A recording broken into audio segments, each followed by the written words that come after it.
Ricis itu memiliki kecerdasan di otak dominan kiri. Dia itu orangnya cerdas secara logika. Kalau dia disakiti, kalau dia dizolimi atau dia diperlakukan tidak adil, dia tidak akan ragu-ragu untuk meninggalkan. Itu karakternya Ricis. Ricis itu bukan tipikal orang yang suka curhat dan menunjukkan kesedihannya di depan banyak orang, ya. Dia itu mandiri, dia itu menghadapi semuanya sendiri kalau bisa, itu prinsipnya dia. Dia sosok yang sangat bertanggung jawab terhadap apapun.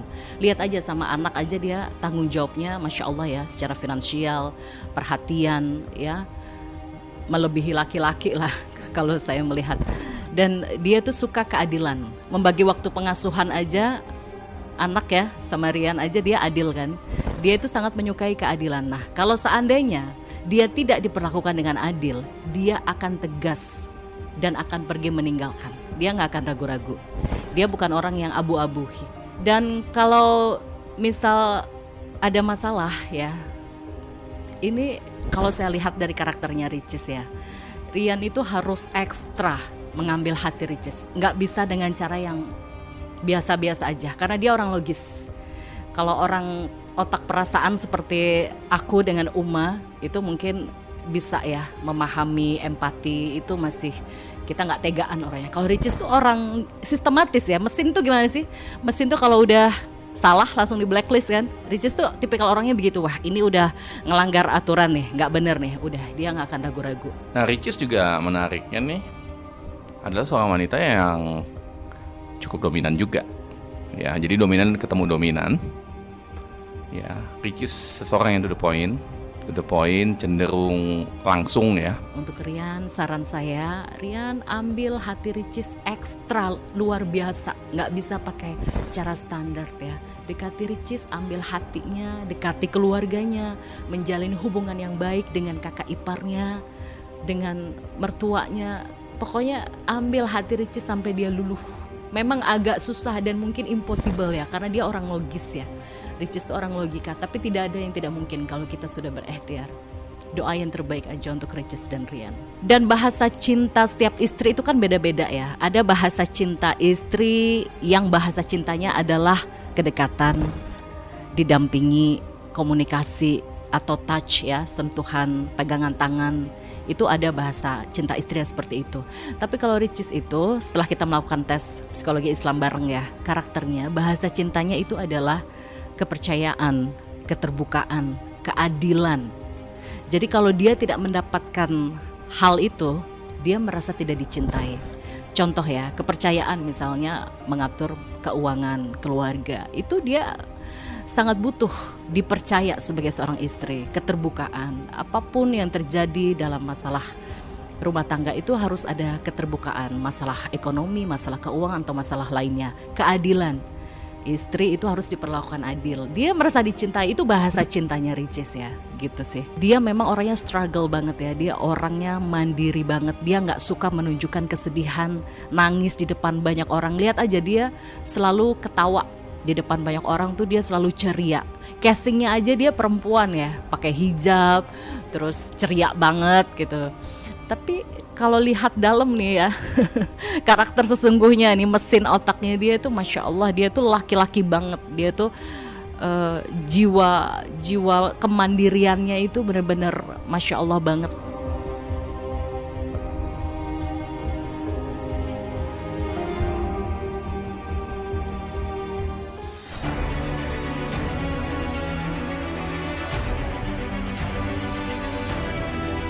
Sekedar ngejar konten. Kalau salah ya salah.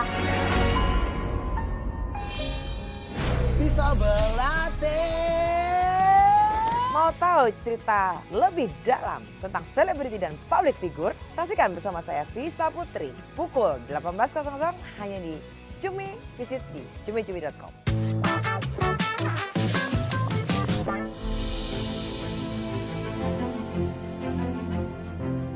Sebelum keputusan Ria Ricis untuk menggugat cerai sang suami terdengar halayak luas, nama wanita kelahiran tahun 1995 itu telah terlebih dulu menjadi perbincangan hangat lewat pesan multitafsir di media sosialnya yang disinyalir sebagai kode bahwa pernikahannya sedang berada di ujung tanduk. Mulai Mulai dari pesan yang menuturkan secara jelas kewajiban-kewajiban sang suami hingga mengaku mengalami tekanan batin. Tidak hanya itu, keduanya juga mulai jarang terlihat bersama saat muncul di muka umum. Lantas bagaimana pihak kerabat dari keluarga Ricis saat mendengar kabar bahwa gugatan cerai telah resmi dilayangkan? Serta benarkah pula keputusan ini telah membuat pihak keluarga Ricis merasa kecewa?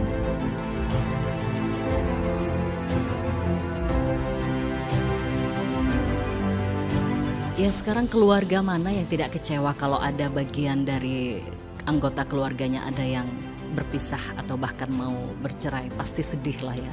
Saya sebagai orang dekat ya sedih. Dan ada rasa kecewa juga gitu, kenapa sih harus berpisah gitu, apakah tidak bisa diperbaiki. Tapi ya itu hak mereka, itu bukan hak saya mencampuri urusan rumah tangga mereka. Ya pastinya saya mendengar kabar ini, saya minta izin dulu ya sama keluarga dari Uma Oki ya untuk memberikan statement di media untuk mensupport Ricis ya. Karena ini agak complicated masalahnya. Sebagai orang dekat, otomatis sudah pasti saya sedih mendengar kabar ini. Tapi ya memang ini adalah keputusan dari salah satu dari kedua belah pihak. Ya ini hak mereka yang berumah tangga gitu. Tapi apapun itu, namanya keluarga, rumah tangga itu pasti ada masalah. Semua rumah tangga itu pasti diuji. Ada istri yang diuji dengan ujian rumah tangga, harus bersabar, bersyukur walaupun punya suami yang nggak kaya, berpenghasilan miliaran, tapi istri yang penghasilannya miliaran menerima dia apa adanya. Ada rumah tangga juga yang diuji, ada suami yang nggak bersyukur, udah punya istri kaya raya, mapan, sudah mandiri secara finansial, tapi egois ya, tidak memberi nafkah lahir batin secara layak, tidak terbuka dengan keuangan, tidak ada etika dengan keluarga istri, kakak ipar. Ya saya berharap dengan adanya keputusan ini sudah dipikirkan matang-matang dan semoga ini yang terbaik lah untuk mereka berdua. Intinya kondisinya saat ini aku nggak bisa bilang apa-apa ya, karena aku bukan bagian dari keluarganya, aku hanya bisa mensupport Ricis, semoga ini yang terbaik. Dan kalau seandainya bisa diperbaiki, kita hanya bisa bantu dengan doa saja ya. Intinya hanya keajaiban dan kasih sayang Allah saja yang bisa menyatukan mereka saat ini. Karena keluarga sudah berikhtiar keras untuk menyatukan mereka. Hikmah yang bisa diambil di sini adalah bahwa ini banyak hikmah ya. Pernikahan rumah tangga itu ujiannya banyak ya. Jadi istri itu tidak hanya butuh nafkah lahir, tapi istri itu juga butuh nafkah batin. Kalau nafkah lahir istri nggak dapat, istri bisa cari di luar ya. Dihalalkan oleh Allah untuk bekerja, mencari uang untuk menafkahi dirinya secara lahir, untuk makan, beli pakaian. Tapi nafkah batin itu kan nggak bisa didapatkan selain kepada suami gitu. Jadi kalau buat suami-suami di luar sana, jangan sampai tidak memberikan nafkah batin kepada istri. Ujung-ujungnya pasti nanti istri akan tersiksa ya, akan terluka batinnya dan akhirnya dia akan mengajukan khulu atau mengajukan perceraian.